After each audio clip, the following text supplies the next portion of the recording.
আল্লাহ জান্নাতেরও 7টি স্তর তৈরি করেছেন এবং প্রতিটি স্তর আলাদা আলাদা মানুষের জন্য।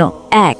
জান্নাতুল মাওয়া। কোরআনে জান্নাতুল মাওয়ার উল্লেখ আছে, যার পাশেই রয়েছে সিদরাতুল মুনতাহা। মাওয়া মানে হলো আশ্রয়ের জায়গা। এটি সেই সব মানুষের জন্য যারা দুনিয়াতে আল্লাহকে ভয় করত এবং গুনাহ থেকে বেঁচে থাকত। এখানে শান্তি ও আমান এতটাই থাকবে যে কোনো দুঃখ বা কষ্ট অবশিষ্ট থাকবে না।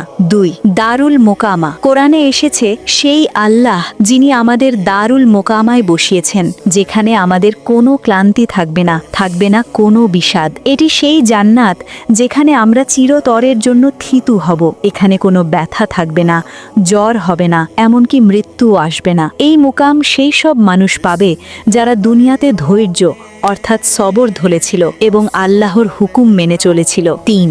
দারুল খুলদ, যেখানে শারাবান তাহুরা অর্থাৎ পবিত্র পানীয় পাওয়া যাবে। উপসংহার: এই ভিডিওটি শেয়ার করে দিন, কারণ অনেকেই জান্নাতের নেয়ামতগুলো সম্পর্কে জানেন না।